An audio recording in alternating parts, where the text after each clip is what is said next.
El hospital psiquiátrico de Aradel aún continúa en pie y de hecho es uno de los puntos turísticos en Australia para todos aquellos que desean ver cómo era una clínica de rehabilitación mental en el pasado. Sin embargo, en su interior aún se pueden escuchar los alaridos que quedaron atrapados entre los muros acolchonados. Hay un relato de terror que cuenta que el director del hospital a veces aceptaba encerrar a personas completamente cuerdas. Esto si los familiares de la víctima aceptaban pagarle una gran suma de dinero. Precisamente se dice que uno de esos pacientes fue llevado contra su voluntad hasta las puertas del hospital para ser tratado como un interno más. A pesar de que esa persona luchó con fuerza con el único fin de escapar, siempre era encontrado por los vigilantes del hospital, quienes no solamente lo encerraban sin comer en su cuarto, sino que a veces lo llevaban al sótano junto a la morgue, esto para practicarle sesiones de electrochoques. En uno de sus últimos intentos, él logró tomar un bisturí y amenazar a uno de los doctores con cortarle la garganta si éste no lo ayudaba a escapar de ahí. Sin embargo, el director del hospital colocó a 5 de sus guardias mejor entrenados en las salas de emergencia, y aunque esto costó un poco de trabajo, lograron neutralizarlo. Al día siguiente, se les anunció a los familiares del interno que se le practicaría un procedimiento quirúrgico en el cual se llevaría a cabo una lobotomía, la cual se haría para bloquear las funciones nerviosas de su cerebro y así dejarlo prácticamente en un estado de animación suspendida. Aquella noche, los otros lunáticos de la clínica psiquiátrica estaban haciendo demasiado ruido en sus cuartos, como previniendo que un frenesí de venganza estaba por desatarse. Luego de la operación, salió el cirujano y le comunicó a los familiares del paciente que el procedimiento había sido todo un éxito y que ya no deberían de preocuparse de sus locuras, pues lo único que él podría hacer de ahora en adelante sería beber sus alimentos a través de una pajilla. Adicionalmente, 2 horas más tarde, el paciente falleció y su cuerpo fue llevado al depósito de cadáveres, en donde el patólogo le practicaría la autopsia de rutina. No obstante, cuando llegó el médico, se dio cuenta de que en la sala no había restos que examinar. Subió a la oficina del director a comentarle lo que había observado y al entrar a su despacho se encontró con que la autoridad del psiquiátrico yacía moribunda sobre el escritorio. Espeluznado, el médico forense gritó: ¿Quién fue? ¿Quién fue? Cuestionamiento que el director del hospital no pudo contestar, pues le faltaban tanto la lengua como sus dientes. La Pascualita apareció por primera vez en las vidrieras de esta conocida tienda nupcial La Popular, el 25 de marzo de 1930. Cuenta la leyenda que Pascuala Esparza, la dueña de la tienda, tenía una hermosa hija quien se iba a casar con su amor. Trágicamente, el día de su boda, una araña viuda negra la picó y murió. Pascuala Esparza se quedó tan afectada por la pérdida de su hija que quiso preservar su cuerpo. Por eso fue momificado y colocado en la vidriera del negocio, de modo que siempre pudiera ser la novia que no llegó a ser. Con la propagación de los rumores, los lugareños se sintieron molestos y la propietaria comenzó a recibir llamadas telefónicas de acoso. Pascuala Esparza negó la acusación. La Pascualita no era más que un maniquí muy elaborado y bien hecho, pero cuando intentó aclarar las cosas fue demasiado tarde y nadie le creyó. Existe toda una serie de cuentos espeluznantes de que su mirada sigue a los clientes que se acercan a la tienda, o que cambia de posición cuando nadie la está mirando. 2 veces por semana, su ropa se cambia tras las cortinas, como para preservar su pudor. Se dice que solo unos pocos empleados cercanos y de confianza se les permite vestirla y desvestirla. Un empleado que la vio desnuda cree que el cuerpo no era el de un maniquí. Los verdaderos creyentes dejan flores y velas fuera de la tienda y otros tributos. Para algunos, la Pascualita ha alcanzado el estatus de una santa. Se dice que a sus pies suceden los milagros.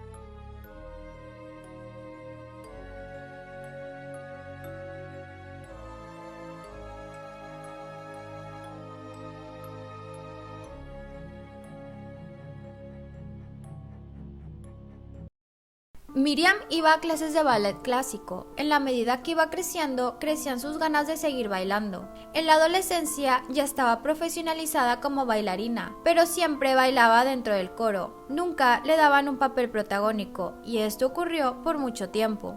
La profesión que escogió es muy exigente. Se dedicaba solo a eso, dejó de lado todo lo demás. Con el tiempo comenzó a tener sus dudas sobre si sería exitosa realmente como profesional, ya que estaba por cumplir un 1/4 de siglo, y de esta forma sería la bailarina de más edad de la compañía de ballet. Sentía que sus sueños se derrumbaban y no lograba resolverlo. Objetivamente, sentía que cumplía con todo lo necesario para protagonizar. No entendía por qué no le daban el papel principal. Se esforzaba, era elegante y buena bailarina, además de ser muy disciplinada. En una presentación de la temporada, la fue a ver al vestuario una admiradora. Las otras bailarinas hicieron mofa de ella, pues ellas eran visitadas por jóvenes, mientras que a Miriam la visitó una mujer vieja. Miriam cortésmente recibió y atendió a la señora, tal y como se merece un admirador. Conversaron mucho rato hasta que todas se fueron y quedaron solas. En medio de la conversación, Miriam le dijo a la anciana: «Ya que también estuve en esta profesión me va a entender. Lo único que me falta para retirarme feliz es tener un papel protagónico». Mientras lo decía, un aire de tristeza se pudo apreciar en la cara de Miriam. Esto era algo que le causaba mucha decepción. A todo esto, la señora la interrogó: ¿Qué darías por tener lo que quieres? Con un tono de malicia. Miriam, sin darse cuenta de la expresión, se dio prisa en contestar: «Pagaría el costo que hiciera falta», dijo triste al pensar que no sería posible nunca. La anciana contestó: ¿Serías capaz de dar tu vida? Ya para este momento, la señora no tenía nada de dulce en su expresión. Miriam se puso a llorar y le dijo: «¿Es que ya no he dejado mi vida en esta profesión?». A esto la anciana le respondió: «No lo has hecho. No es lo mismo dedicarse que dar la vida». A esta reflexión, Miriam le dijo que realmente sí estaría dispuesta a dar la vida por su sueño. Entonces, la anciana le dijo que todo está dicho y le entregó unas zapatillas, con la instrucción que de ahí en adelante las utilizara, ya que con ellas obtendría el papel y la anciana conseguiría lo que necesitaba. Al decir esto, la viejita se fue y la dejó con las zapatillas. Miriam pensó mucho en lo que acababa de ocurrir, pero no lograba entender. Incluso pasaron los días y seguía con dudas, pero las zapatillas seguían ahí. No dejaba de pensar que la señora le dijo que con ellas le darían el papel. Entonces decidió hacer el intento y se puso las zapatillas. Por irracional que le pareciera, creía que no perdía nada con probar. Apenas se las puso, sintió una muy extraña sensación. Algo estaba ocurriendo. Se sentía una triunfadora, exitosa, que nadie era mejor que ella. Efectivamente, al hacer la audición no tuvo competencia. Nadie lo hizo mejor que ella y le dieron el papel inmediatamente que salió a bailar. El día de la primera función, todo se encontraba perfecto. La escenografía y toda la producción estaban impecables. Miriam lo hizo de forma fabulosa. Ya lista para el gran final, se encontraba en el centro de la escena y solo bailaba ella, nadie más. El público enloquecía al verla bailar, vitoreaban a cada paso que hacía, daba un gran espectáculo. Miriam era feliz, la aclamaban y sus piernas se movían cada vez a más velocidad. Era un baile muy pasional. Daba vueltas simplemente impecables, sin descanso, como si tuviera una energía interna inagotable. Estaba cumpliendo su sueño, era la bailarina más importante y el público la aclamaba. Estaba bailando con total entrega y en la primera hilera de asientos se encontraba la vieja mujer, y ella fue la primera en aplaudir. Una gran luz iluminó a Miriam, pero ella seguía bailando. Daba vueltas sin parar, no lograba detenerse. Ocurría algo anormal. Ella tenía la sensación de estar en el aire, se sentía muy liviana más que la brisa. Sentía que podía bailar sin parar por todos lados y seguir indefinidamente sin parar. Mientras más aplaudía el público, ella más bailaba. La música dejó de sonar y el público la siguió ovacionando. Bajaron el telón y al terminar de cerrarse, junto a él cayó Miriam. Había muerto. «Los negocios son negocios», dijo la vieja mujer mientras tomaba nuevamente sus zapatillas. «Nunca pude dormir bien en los hoteles, supongo que es algo así como un eufemismo. Nunca pude dormir bien en general, pero los hoteles eran los peores. Solo la idea de que el anterior ocupante de esta cama es un completo extraño era repulsiva en mi mente, pero eso no viene al caso. Lo que quiero decir es cómo esta falta de sueño en los hoteles me cambió la vida. Navidad. Estábamos pasando la Navidad en un horrible hotel y no con la familia. Excelente. No me malinterpreten, no es que no me guste todo lo que puedas comer en el buffet. Patatas fritas, empanadas y un gran pastel para la cena de Nochebuena. Por supuesto, la primera nevada de la temporada tuvo que cancelar nuestro vuelo a Virginia. Era la víspera de Navidad y yo estaba tratando de dormir en esta habitación saturada de lejía. Mi mente pensaba: ¿qué ha pasado aquí para causar tal cantidad excesiva de olor a cloro?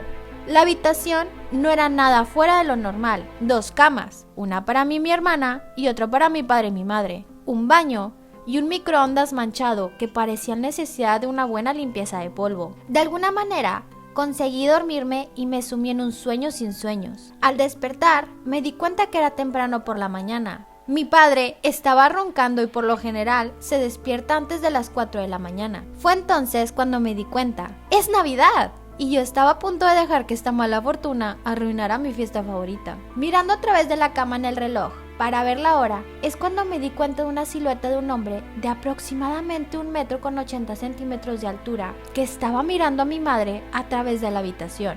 Todavía media dormida y atrapada en el momento, no pude evitar pensar, ¡es Papá Noel! Me di cuenta de lo estúpido que era el pensamiento y el horror pronto llenó mi cabeza. Me contuve un grito. Yo sabía que no podía dejar que me viera despierta, así que tranquilamente puse mi cabeza hacia abajo fingiendo dormir. Mi mente estaba corriendo. Alguien estaba en mi habitación y yo no podía hacer nada. Estaba asustada. Ese hombre parecía un toro. Me preguntaba si podía despertar a mi padre, pero yo sabía que no iba a funcionar. Se durmió como un tronco y un cubo de agua helada no podría conseguirlo lo suficientemente rápido. Estaba prácticamente en lágrimas. Nunca me había sentido tan impotente. Por segunda vez me ahogué un grito. Estaba de pie junto a mí. Yo podía sentir y escuchar su respiración en mi rostro. Olía como si hubiera estado comiendo carne podrida desde hace una semana. Si él no sabía que yo estaba despierta, seguramente lo hizo ahora, al ver mi rostro contraído por el miedo. La respiración se detuvo y no pude evitar un suspiro de alivio. Oí la puerta de la habitación abrirse y cerrarse. Me levanté. Nada en la habitación estaba en desorden y mi familia seguía durmiendo.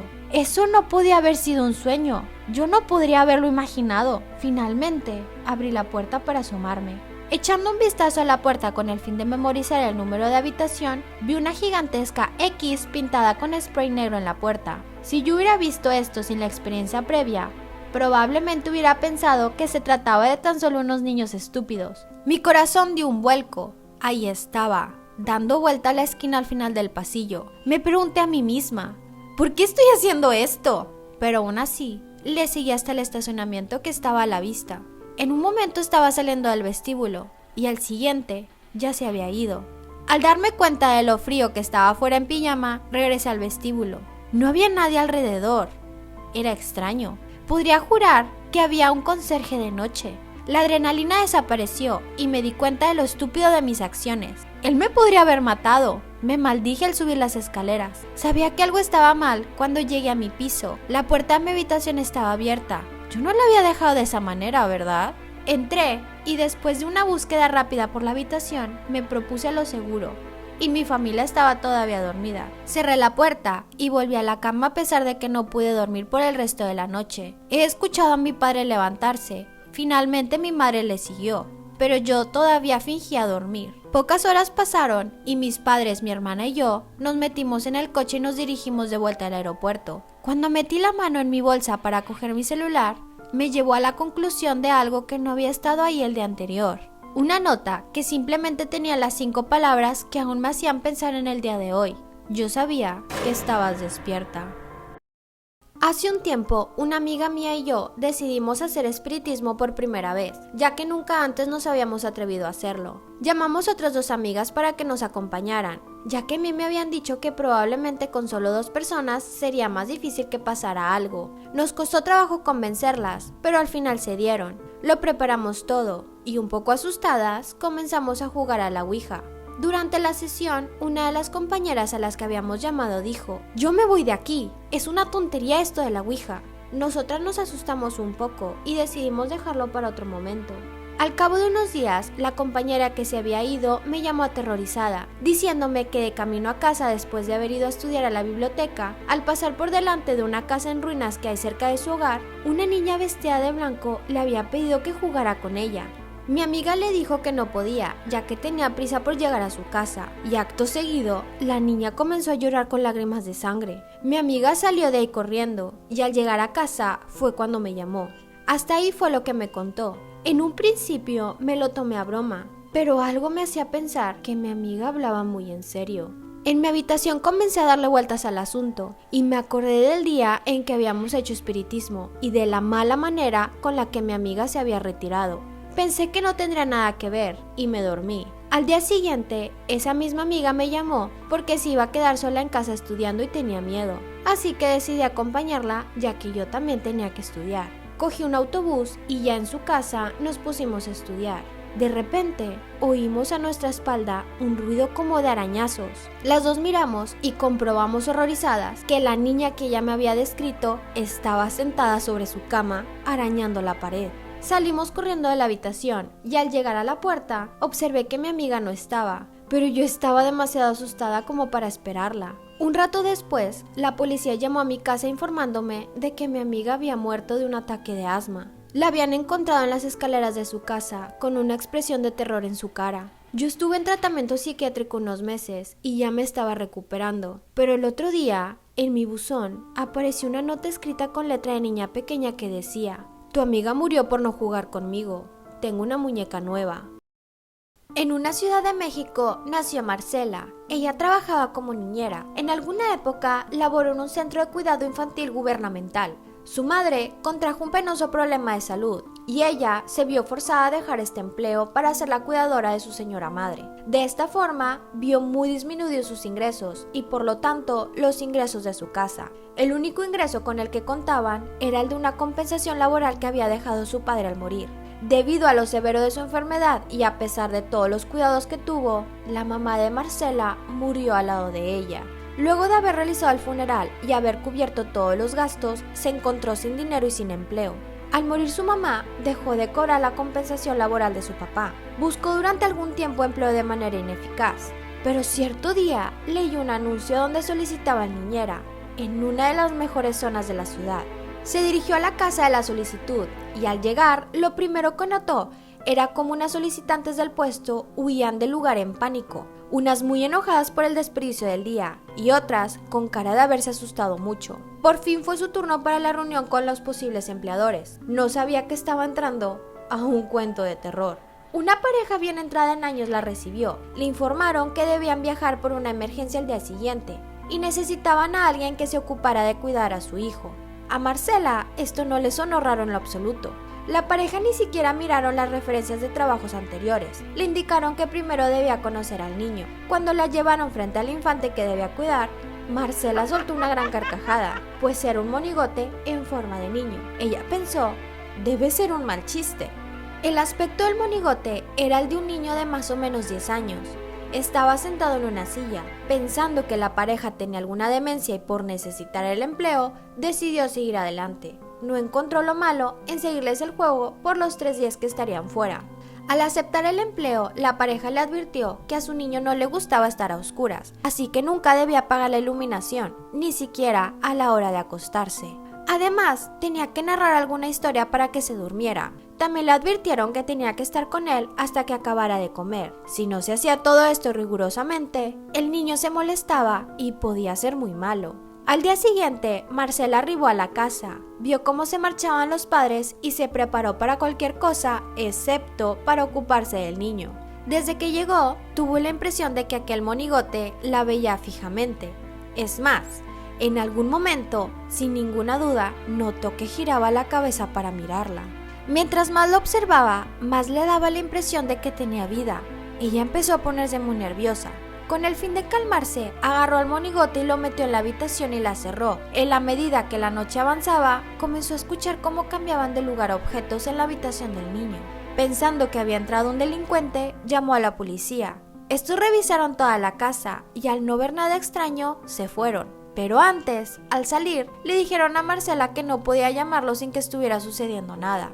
Un poco más tranquila y creyendo que es fruto de su imaginación, se quedó dormida. Por la mañana al levantarse, pudo observar que la mayor parte de los utensilios donde cocinaban, incluso los materiales e ingredientes, se encontraban por todas partes. Había sustancias tiradas por todos lados, y donde habían caído los ingredientes secos, se podían observar unas pequeñas pisadas. Eran de zapatitos de niño. Acudió rápidamente a la habitación que había trancado el día anterior, lugar donde se encontraba el monigote totalmente cubierto de ingredientes secos, y su expresión había cambiado por una muy malévola. Marcela salió muy asustada de la casa, le pasó llave a la puerta y la colocó en una jardinera. Al voltear, pudo ver al monigote agitando su brazo en despedida. No volvió jamás para aquel lugar. Soy Psique, y esta es mi historia. Soy la hija menor del rey de Anatolia. Todo el mundo dice que poseo una belleza tan perfecta que el lenguaje humano es demasiado pobre para describirme, o incluso para alabarme satisfactoriamente. Mi belleza se hizo muy famosa y atraje a muchos extranjeros al país que venían solamente para verme. Estos hombres me llenaban de regalos y ofrendas. Es mucha la atención que recibo. Y no sabía que estaban descuidando los altares y templos de Afrodita, cosa que la ofendió muchísimo, ya que ella es la diosa del amor. Como no pudo soportar la indignación de ser eclipsada en la belleza y la adoración de una mujer mortal como yo, comenzó a planear su venganza hacia mí. Afrodita llamó a su hijo Eros, mejor conocido como Cupido, el dios del amor físico y del deseo, un hombre astuto y muy travieso. Era conocido por sus flechas, que a menudo eran dirigidas al azar. Aquellos a los que golpeaba se enamoraban en ese mismo instante. Nadie, absolutamente nadie, ni los mortales ni los dioses, eran inmunes a sus flechas. Entonces, Afrodita le explica a Cupido cómo fue despreciada por todas las personas que me alababan, y le ordenó que hiciera que yo me enamorara de alguna criatura horrible para castigarme. Cupido se preparó para cumplir con los deseos de su madre. Tomó sus flechas y se dirigió hacia mi habitación mientras yo estaba dormida. Cuando me vio de cerca, se sintió abrumado por mi belleza. Sin embargo, aún así, me tocó con una de sus flechas. Pero al tocarme, me desperté y miré hacia su dirección. Y aunque él era invisible en ese momento, no evitó que se asustara y él mismo se hirió con su propia flecha en confusión. Fue en ese momento en donde Cupido se enamoró perdidamente de mí. Mientras tanto, los hombres seguían apareciendo para adorar mi belleza. Con el paso del tiempo, mis dos hermanas mayores se casaron con príncipes, pero yo no pude encontrar marido, ya que parecía que los hombres estaban más dispuestos a adorarme que a casarse conmigo. Mis padres, perturbados por esta falta de pretendientes, terminaron haber hecho algo que ofendieron a los dioses y visitaron el oráculo de Apolo. Este les dijo que mi marido sería una horrible criatura a la que incluso los dioses temían. Mis padres estaban muy angustiados por el mandato de los dioses y no les quedó más que aceptar mi destino. Me vestí con el atuendo funerario y me dejé llevar a la cima de la montaña donde me quedé sola para esperar a mi esposo. En ese momento pensé, la belleza es una maldición. Mientras tanto, una suave brisa soplada por Cefiro, el viento del oeste, me llevó a una arboleda donde enseguida me quedé dormida. Cuando finalmente desperté, me encontré en un magnífico palacio cerca de la arboleda. Este tenía columnas de oro, paredes de plata y suelos de mosaico enjollados. Mientras recorría los pasillos del palacio, una voz invisible me dice: Estás en casa. Tu marido te espera en el dormitorio si te atreves a conocerlo. Decidí ser valiente y asistí a la habitación, la cual estaba tan oscura que no podía verlo, pero no lo sentía como una serpiente. Su piel era suave y su voz también. Le pregunté, ¿quién eres? Pero él me respondió diciendo que era la única pregunta que no podía responder. Si yo lo amaba, no tenía por qué saberlo. Él me visitaba en el palacio durante la oscuridad de la noche y se marchaba antes de amanecer, por lo que nunca podía verlo. Al inicio tenía miedo y comencé a esperar las visitas, pero muy pronto me enamoré de él. Pasó mucho tiempo, pero poco a poco me comencé a sentir triste y sola durante el día. Una noche le dije a mi esposo que deseaba poder ver a mis hermanas para hacerles saber que estaba viva. Él aceptó, pero me advirtió de que independientemente de lo que dijeran mis hermanas, yo no debía mirarlo, y si lo hacía, me dejaría para siempre. Yo le prometí que jamás traicionaría su confianza. Entonces, Cefiro llevó a mis hermanas al palacio. Ambas nos reunimos y comencé a mostrarles los alrededores y el esplendor de mi nuevo hogar. Mis hermanas fueron invadidas por los celos. Me hicieron muchas preguntas, pero sobre todo, preguntas de mi esposo. Fue tanta la presión que me vi obligada a decirles que no sabía quién era, ya que nunca había visto su rostro. Mis hermanas comenzaron a decirme que tenía que ver su rostro, así que esa misma noche, mientras mi esposo dormía, me acerqué con una lámpara de aceite, solamente para encontrarme con Cupido. Fue tanta mi impresión que por accidente dejé caer un poco de aceite caliente de mi lámpara sobre su cara. Él despertó y me dijo que había estado enamorado de mí desde que su madre Afrodita le pidió que me pinchara con una de sus flechas. No creía que los dioses y los humanos podían ser amados como iguales, y tal como él me lo dijo, cuando viera su rostro, él se iría, y se fue lejos. Intenté seguirlo, pero caí al suelo, y cuando me levanté, me di cuenta de que todo había desaparecido y que me encontraba en un campo cercano a la ciudad. Me quedé desesperada, hasta que la voz invisible volvió, solo para decirme que era posible que Cupido y yo nos amáramos como iguales. Así que animada me dispuse a encontrarlo, pero Afrodita me interceptó y me dijo que Cupido y yo no podíamos casarnos hasta que completara una serie de tareas que eran imposibles. Primero debió ordenar una enorme pila de semillas en la noche, y cuando estaba a punto de abandonar las esperanzas, una colonia de hormigas tuvo compasión de mí y me ayudó con el trabajo, así que pasé con éxito la prueba. Después, tuve que llevar a Afrodita el vellón de la oveja dorada que tenía fama de destripar aventureros callejeros, pero un dios del río me mostró cómo recoger ese vellón que las ovejas habían enganchado sobre zarzas y lo logré. Finalmente, tuve que viajar al inframundo y convencer a Proserpina, reina de los muertos, de poner una gota de su belleza en una caja para Afrodita. Y una vez más, la voz invisible vino en mi ayuda. Me dijo que llevara para Cerberus, el perro guardián del inframundo, y dinero para pagar al banquero Charón para transportarla por el río Styx. Y con mi tercera y última tarea completada, volví a la tierra de los vivos. Justo fuera del palacio de Afrodita, abrí la caja de la belleza de Proserpina, con la esperanza de guardar algo para mí, pero la caja estaba llena de sueño y no de belleza, así que caí en el camino en un sueño profundo. De repente, mi amado Cupido, ahora recuperado de sus heridas, voló hacia mí y me dijo que se había equivocado, que mi audacia a lo desconocido demostró que era más que su igual, así que me dio Amorcia, el néctar de los dioses, haciéndome inmortal. Poco después di a luz a nuestra pequeña hija Placer, y desde entonces hemos llenado de amor a las personas. La señora Naya tenía por costumbre mandar a confeccionar un vestido nuevo para cada ocasión especial a la que era invitada. Al recibir el anuncio de una fiesta, tomó a su hija Maggie y fue con ella a la costurera. Maggie era una niña de tan solo 5 años. No le llamaba la atención la fiesta, pero le gustaba mucho donde estaba, porque ahí hacían los trajes de las princesitas y había muchos para escoger y mirar.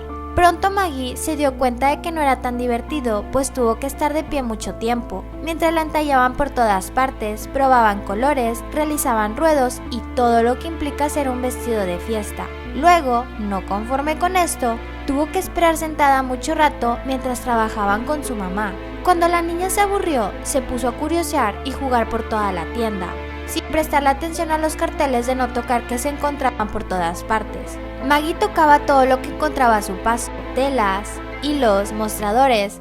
Los carteles no le importaban, porque no sabía leer. Caminando, encontró un depósito que estaba muy escondido como para que nadie lo viera. Este estaba cubierto por contenedores y muebles. Como era pequeña, logró colarse entre los objetos atravesados hasta llegar a unas cortinas que estaban frente a una puerta. Había muchos carteles de prohibido pasar, pero como Maggie no sabía leer, para ella eran simples carteles sin sentido. Al entrar pudo ver muchos maniquís de diversas medidas. Algunos tenían los trajes más bellos que la niña hubiera visto. Uno de ellos fue el que inmediatamente captó su mirada por ser de su mismo tamaño. Tenía un fabuloso ropaje que a ella con toda seguridad le quedaría bien. En el área, otra vez se encontraban los carteles que decían "no tocar". Pero nuevamente, Maggie solo podía ignorarlos, y siendo curiosa como toda infante, con sus manos acarició la hermosa tela del vestido pequeño, que tenía muchos colores hermosos y era sumamente suave al tacto. No solo la tela del vestido se veía bellísima, el vestido en sí era una obra de arte, y el maniquí era la imagen de una hermosa niña parecida a ella, solo que algo congelada. Maggie, curiosa como era, tomó de la mano la muñeca y justo en ese momento los ojos cobraron vida y un vaho oscuro salió de su parte interna siendo aspirado por Maggie. No tuvo tiempo de pedir auxilio, su cuerpo comenzó a ponerse rígido en un lapso muy breve de tiempo. Ya el mal estaba hecho y ahí quedó Maggie, estática, en una esquina del depósito. Se había convertido en un maniquí, uno más para la macabra colección. Fue buscada por mucho tiempo, durante meses. Simplemente no la pudieron hallar. La dueña del local era conocedora de la terrible hechicería que había en los maniquís, pero le dio miedo entrar al depósito y verificar si la niña era una más de la colección. Era una noche oscura y con niebla. A Denise le costaba mantenerse despierta y la carretera estaba empapada. El nivel de combustible estaba bajando peligrosamente y no tenía ni idea de dónde estaba la siguiente ciudad. Justo cuando estaba a punto de parar el coche para dormir a un lado de la carretera, vio una gasolinera pequeña y decrépita. Se detiene ahí, El empleado parece muy distraído mirando la parte trasera del coche mientras ella le pide que llene el depósito. Finalmente el chico accede, pero le pide que también abra el capó porque detecta un problema. El corazón de Denise da 3 vueltas. Está sola en una pequeña y sucia gasolinera en medio de la nada, y el dependiente actúa de forma muy extraña. Le pide que salga del coche para mirar el motor. Ella lo hace, y se pregunta también por qué no ha comenzado a gritar. En cuanto llega a la parte delantera del coche, él la agarra del brazo y le dice: "Este coche necesita una grúa, tienes que venir conmigo a la oficina". Luego le tapa la boca con la mano y la arrastra al interior de la oficina. Una vez ahí dentro le dice: "Hay un hombre tirado en el asiento trasero de tu coche, deberíamos llamar a la policía". Denise estaba demasiado asustada, así que corre hacia su coche y huye de ahí. Al cabo de unos minutos, Denise mira por el retrovisor, ve a un hombre con capucha y un hacha en la mano, y con un movimiento rápido del brazo, este hombre decapita a Denise con el hacha. Su cuerpo fue encontrado unos días después, pero nunca se supo quién fue el asesino.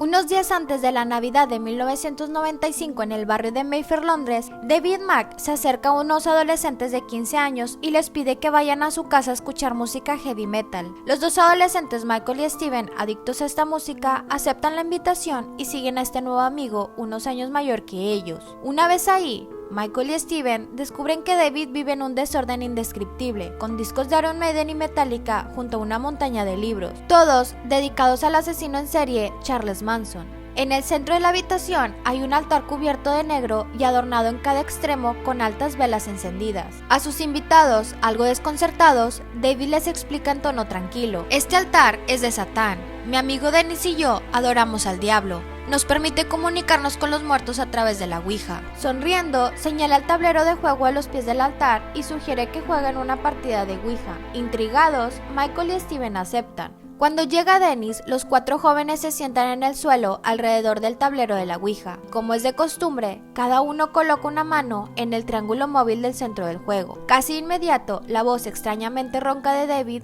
rompe el silencio. "Satán, si estás entre nosotros, danos tus órdenes. Dicta tu voluntad, Satán. ¿Qué quieres que haga?". David se levanta bruscamente, agarra al joven Michael por el brazo y lo arroja sobre la cama donde lo inmoviliza. Luego, con un cuchillo de combate en la mano, apuñala salvajemente a Michael 11 veces. La larga y afilada hoja se clava en el cuerpo del desafortunado muchacho.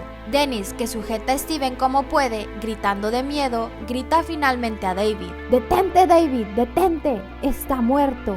Con un sobresalto, Steven consigue liberarse y huye. Al quedarse solos, David y Dennis envuelven el cadáver en una sábana y una manta. Deciden transportarlo en el maletero de su coche y deshacerse de él en un vertedero. Detenidos poco después sobre la carretera, resultó que los 2 adoradores de Satán ya eran objeto de una doble investigación psiquiátrica y policial. Cuando David compareció ante el tribunal, explicó que había sido impulsado a cometer el crimen por las voces transmitidas a través de la Ouija. Los jueces lo encerraron de por vida en el hospital Broadmoor, un hospital psiquiátrico de alta seguridad, y condenaron a su cómplice a 10 años en otra institución psiquiátrica.